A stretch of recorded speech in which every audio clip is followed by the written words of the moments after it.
Hello, everybody, and welcome to this Index in-depth for the craft world Aeldari. I am your host, Tom, the very lowest of men, and I'm excited to be back again talking about another one of my favorite factions, the Aeldari. They've got an extremely powerful index. We've been waiting for things to settle down, so we needed some adjustments, FAQs, etc., to know how the army was going to look for the foreseeable future. I'm pleased to say that we do have that now. And so I am now in a good position to talk you through the function of the army and how it works and how you can get the best out of it on the table. So in part one, we're going to be covering all of the sort of army rules, enhancements, stratagems. And then in part two, I'll come back and talk through some of the units you might want to use to get the best out of the Aeldari.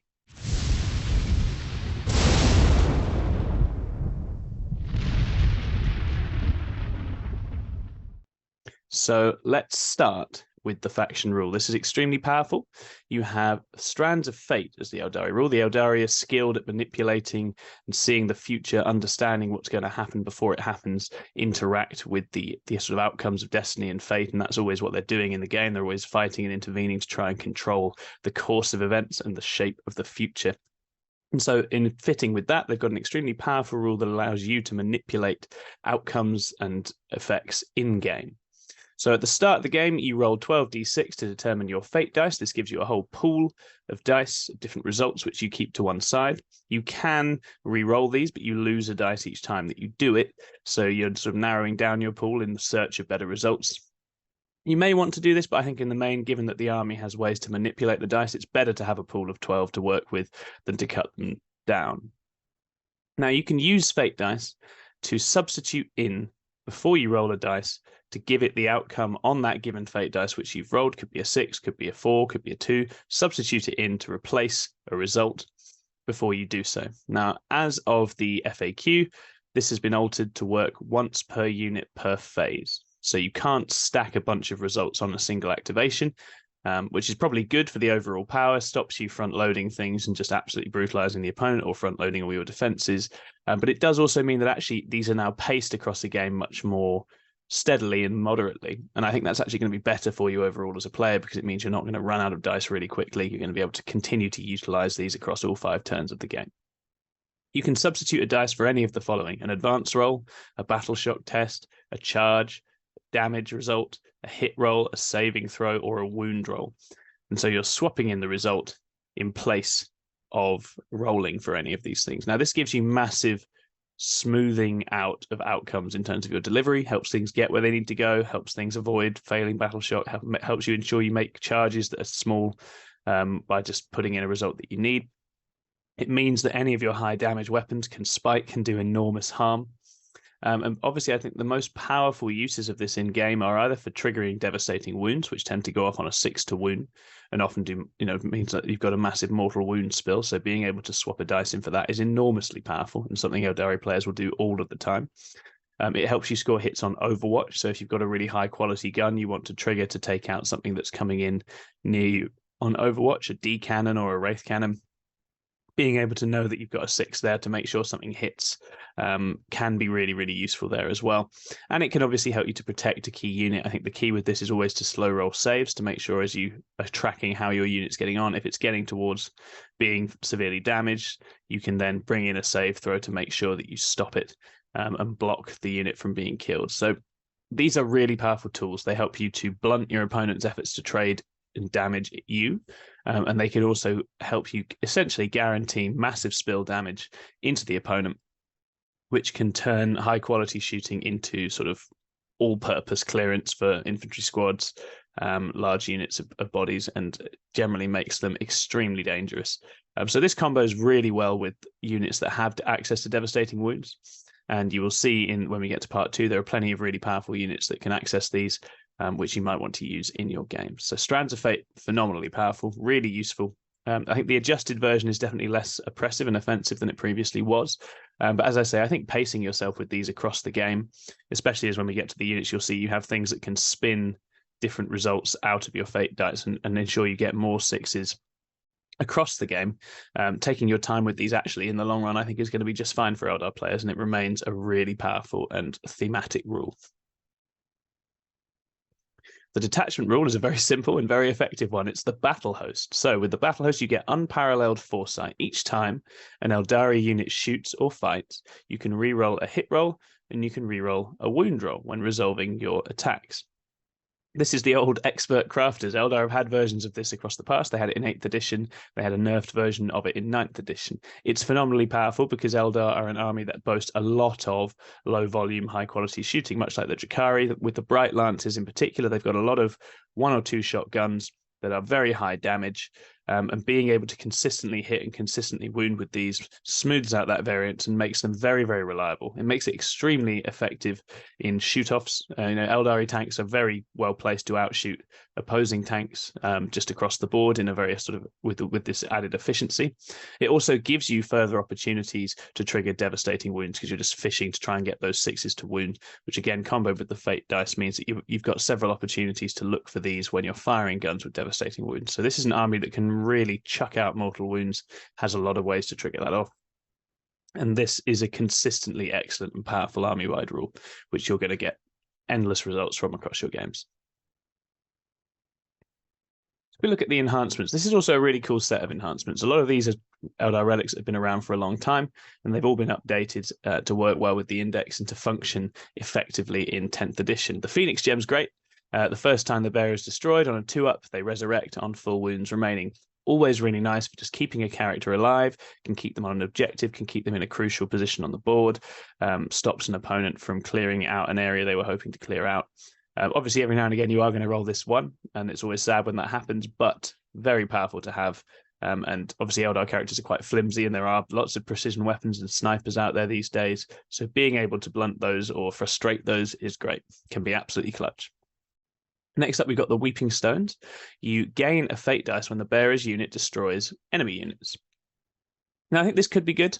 I just think at the moment, plug-in characters are not necessarily going to be in units that are likely to do this. I guess a unit of Wraithguard or Wraith Blades with a Spirit Seer could benefit from this, but I'm not sold that you're going to get regular use out of this because a lot of the cool plugins for different Aspect Warriors, for example, are of named characters, so they can't take enhancements anyway. So it's interesting, but I think there are probably better picks in here. So you've also got Reader of the Runes. In your command phase, you can re-roll a fate dice in your pool. Always nice to have, good on a Farseer or something that's going to sit at the back. Being able to just continue to fish for better results on your fate dice across the game is really good and really powerful. Fate's Messenger, very, very nice. Once per turn, you can change a roll, a hit, a wound, or a save into a 6. This is very nice on a Spirit Seer in a Wraithguard Brick, because again, it helps you to trigger devastating wounds on their guns. So very powerful tool to have in that particular unit. Really, really nice. I think you'll see this a lot of the time. It's a really strong suite of enhancements. Lots of nice tech in there to help you get the most out of the fate dice in particular. And the Phoenix Gem is obviously a really fun little trick to add into your list as well. Next up, we've got Stratagems. Very good suite of stratagems here as well. So Feigned Retreat, 1 CP, the unit can fall back, shoot, and charge. This is massively useful, always useful. To get all of those effects for 1 CP, really, really nice. So that's been updated for 10th, smoothed down, made cheaper, and I think it's really, really strong. You've got Fire and Fade, which is the most expensive stratagem in here. This is at 2 CP. You can make a normal move after shooting, but you cannot charge. Eldar have some very fast shooting units. Being able to double move them is massive. And in this particular version of 40k, where a lot of the cards, particularly in tactical, often then suddenly require you to cover great distances and get to different places on the board, be it quarters, be it behind enemy lines, be it to take the opponent's back objective. Having a sudden, rapid burst of movement available is absolutely huge and can send units some truly ludicrous distances. So Fire and Fade is very nice. It is expensive. It's not always easy to use, but it is extremely clutch when it comes off. You've got Matchless Agility for 1 CP. This gives you an auto advance 6 inches. Always nice to have, just in case you need to make up that ground. I think probably Fire and Fade's more flexible and more powerful, but Matchless Agility is certainly nice if you need to shove something into position early doors. Next up, we've got Blade Storm. So Blade Storm for 1 CP, a unit of Aeldari that are shooting gain critical wounds that do an additional 2 AP in shooting. Now, my honest take in this is that the way Aeldari are set up to play at the moment, where it's so much about Bright Lances, de-weapons, devastating wounds, you're not going to see much use out of this. I think if you're building around Shuriken and Massed Fire, Dire Avengers, Wind Riders, these kinds of things, this stratagem becomes quite nice because you can add the really high volume of shooting and push through some additional AP into hard targets. But I think actually this one isn't likely to see as much use simply because of the kinds of guns Aeldari are likely to be bringing at the moment, which is their much more high quality shooting, which already has good AP, doesn't really need to be trying to get an additional 2 AP, and often on its critical wounds is already doing mortal wounds anyway. So this one's nice, but it's not really in sync with the way the rest of this index is pushing you to play. Next up, we've got Phantasm. This is, in the opinion of many, the strongest stratagem in the entire game. Okay, at the end of your opponent's movement phase, you can move a unit 7 inches. This is wonderful because it's flexible. Either you can pull something out of harm's way that your opponent was setting up to shoot, or you can push something aggressively forward, be that a Wraith Knight, Wraith Guard, something angry and punchy, push it up the board and gain additional movement in your opponent's turn. So it's massively flexible. The fact it happens at the end of your opponent's movement phase means there's almost nothing they can do to no-sell it or stop it. The only way your opponent can play around this is by pushing lots of threats at once and getting into lots of places so that you can only remove one unit. But again, that forces massive overcommitment from the enemy into the best shooting army in the game, which is obviously not a terrible thing for you as the Aeldari player. So Phantasm is amazing. You're going to use it all the time, and learning when to use it defensively and when to use it aggressively is going to be key, and which units in your list you want to be protecting with it and which ones you want to use this to get extra aggression from. Massively, massively powerful, an unbelievable control tool for bodying your opponent and also tricking them in their efforts to shoot you back. Finally, we've got lightning fast reactions. This is 1 CP, -1 to hit on a non-Wraith unit. This is good. It's always been good. It's always nice. I think in a CP-starved world, when you have tools like Phantasm and Fire and Fade, it may at times struggle to get use in quite the same way because you do need to burn your CP on other clutch plays elsewhere, but it's very useful. Don't forget it when your opponent's trying to fire some high quality shots at you, that swinging that -1 to hit on their guns can absolutely ruin them at a crucial moment as well. So yeah, very nice tool to have.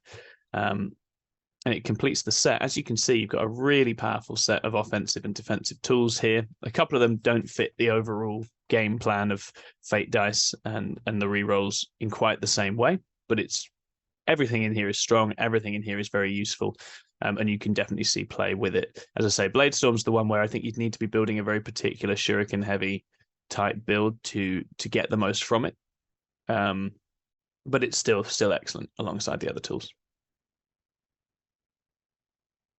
Thank you very much for watching this. I will be back in part 2 shortly to discuss some of the key units available. This is a really deep index. There's a lot of ways you can play and a lot of really cool tools in here, some very powerful units, and I'll continue to sort of guide you through how to get the best out of the all-powerful Aeldari.